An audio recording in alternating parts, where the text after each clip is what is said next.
Welcome to NCC lecture series. This is lecture number 51. Today we discuss barriers of communication. Previous lectures we discussed barriers to listening and barriers to speaking. Today we are looking at different barriers other than speaking barriers and listening barriers. So these barriers can be linguistic barriers, psychological barriers, environmental barriers, and content related barriers, and sender and receiver related barriers. Let us understand all these barriers of communication and let's be effective in our communication as speakers and listeners. We will discuss linguistic barriers first of all. Linguistic barriers, number one is language or words. So if we are not using the proper language or words, it will cause problem in the audience. Let us speak in simple contemporary language so that the listener will understand everything in an easy way. And the second linguistic barrier is ambiguous words. So if we are using ambiguous words, for example, a sentence like this: flying planes can be dangerous. There is ambiguity. Flying planes can be dangerous. Flying the process can be dangerous, or flying planes can be dangerous. So similarly we have of course ambiguous words. Let us avoid ambiguous words, words which can imply two or more meaning. That can again be linguistic barrier. Next is lack of clarity. If a speaker is speaking too many things and causing confusion, that can again be a linguistic barrier. And the fourth linguistic barrier is using technical terms. If the speaker is using a lot of technical terms like medical terminology, computer related terminology, or mathematics related terminology, or scientific terminology like botanical words or zoological words or medicinal terms, okay, all this can cause problem. So linguistic barrier, language and words, ambiguous words, lack of clarity, using technical terms. One has to avoid maximum technical words and avoid of course ambiguous words so that our language is clear and the speaker understands. Now the psychological barriers are: if the speaker is very aggressive, the audience will not be interested. So aggression is the first psychological barrier. Second psychological barrier is inferiority. The speaker, if the speaker feels very inferior to the audience, he will not be able to speak in a good way. So I request, if you are going to speak on a subject and you have that inferiority feeling, get rid of it. Feel that you are the topper, you are the master. So have a complete idea about the subject and have a comprehensive idea and believe that you know everything about the very subject. So inferiority feeling comes from lack of confidence, lack of knowledge. So have knowledge and have confidence and avoid inferiority feeling. So this inferiority feeling can be a psychological barrier. Another is symbol of status, right? So maybe when we think that we are not from a profession which is of course rather respectful, so such kind of thoughts about the status of a person can also be a psychological barrier. Okay, so avoid such kind of idea, such kind of a mentality.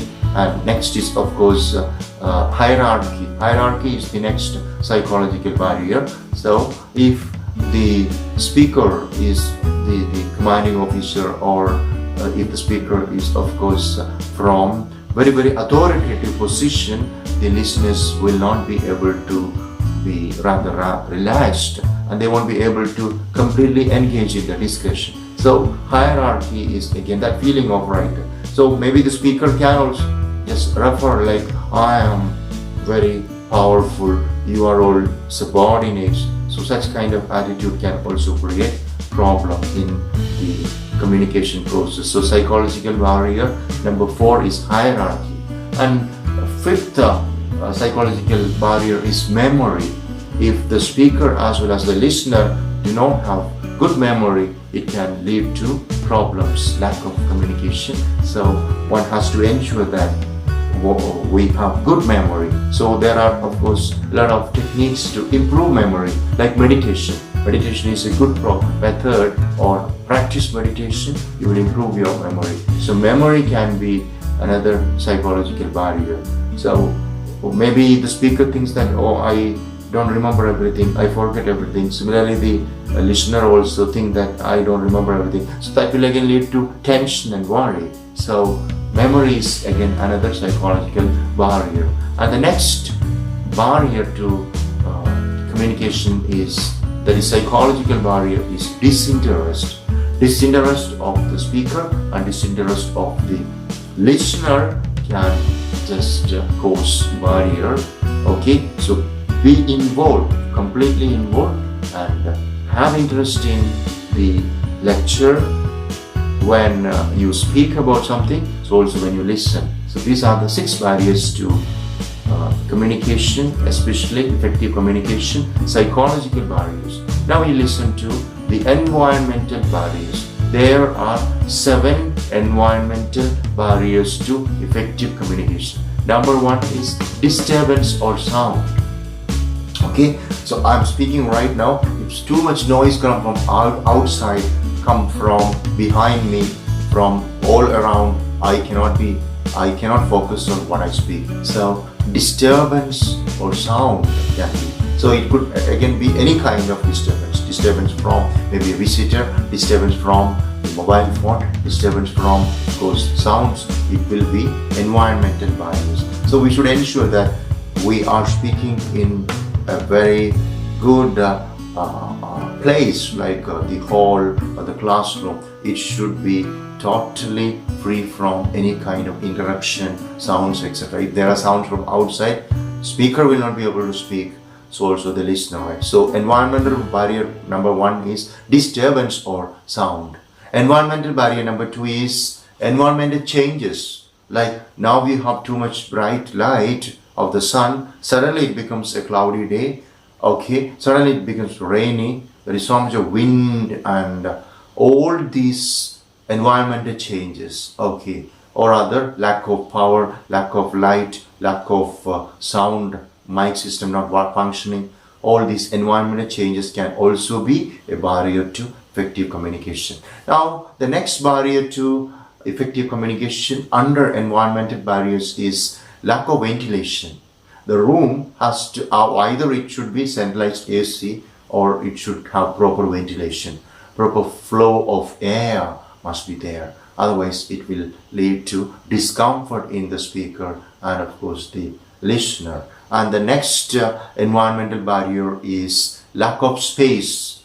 Okay, there must be enough space for the speaker to stand. Of course, the speaker must be having a pulpit or a table. Similarly, the audience, the listeners must have chairs, or rather they should have some benches. So there must be enough space for everybody to sit. So, okay, so the room must be, the hall must be spacious enough. Overcrowded spaces will lead to lack of communication. And next is distance from the participants. If the speaker is standing far away from the audience, it is of course a big problem. So there must be maybe a distance of 2 meters or 3 meters. That is the healthy distance between the speaker and the participants. So distance from the participants is another environmental barrier. And another environmental barrier is time. So maybe some people, not some, most of the people like to listen to a class in the morning first hour, 8:30 to 9:30, 7:30 to 8:30, early in the morning, fresh mentally, physically, emotionally, and of course you are ready to listen. But afternoon hours are the hours that no speaker wants to engage. So time is again a barrier, environmental barrier to effective communication. Now the next barrier is physical discomfort. If the speaker or the listener has some kind of discomfort, like you suffer from some pain, some headache, some chest pain, some shoulder pain, some pain on your leg, or some temperature, some tummy problems. Okay, so physical discomfort can cause again a barrier in effective communication. And now we discuss the barriers between sender and receiver. This can again cause problems in communication. So between sender and receiver, the mood of the sender and the receiver is very important. Okay, the receiver must be totally interested in listening, and the sender has also to maintain some kind of interest. He has also to, the speaker has to create interest in the audience as well. So the sender and receiver mood is very important. Next is lack of empathy. Okay, the speaker must have sympathy and empathy for the listener. Listener should also have sympathy and empathy for the speaker. Mutual understanding, cooperation, helping each other can also lead to successful communication. And now barriers can come from content again. So the content chosen must not be sensitive. So you have of course a group of mixed audience, like you have students from the lower classes, middle school, college level, and you're speaking about something which is rather sensitive. Okay, so this group again can be of course from different religious background, cultural background, linguistic background, and you're speaking about maybe the significance of one language or significance of one religion or superiority of one religion. All this is sensitive, and such kind of sensitive content can be a barrier. They will be very, very skeptical and rather doubtful to listen to you. So sensitive subjects will cause problem in the communication. Next is inappropriate content. Okay, so let's not discuss on topics or subjects which is not useful or not appropriate at the moment. It will again cause problem to the receiver. So subject we speak must be useful to the receiver. Otherwise it is of course right useless and inappropriate. So appropriateness of the subject. If you are speaking about a subject which is of significance to the listener, he'll be very eagerly listening. So the appropriateness of the content is again very, very significant in effective communication. And the next is the content has to be discussed in a very comprehensive way. So incoherent communication, if the content is rather incoherently communicated, it is not going to be understood and accepted. So content incoherently communicated is again a threat or barrier to communication. So as a speaker, ensure that you are communicating in a very coherent, clear, lucid way so that the speakers understand. So these are again different levels of barriers or different types of barriers to effective communication: linguistic barriers, psychological barriers, environment related barriers, sender and receiver related barriers, and content related barriers. We have discussed everything. So in future, maybe as listener or maybe as speaker, we have to remember all these barriers, and we should avoid these barriers, and we can be successful in communicating as speaker and listener. Wish you all the best. May God bless you to be an all-rounder, to be a leader. Thanks a lot for listening.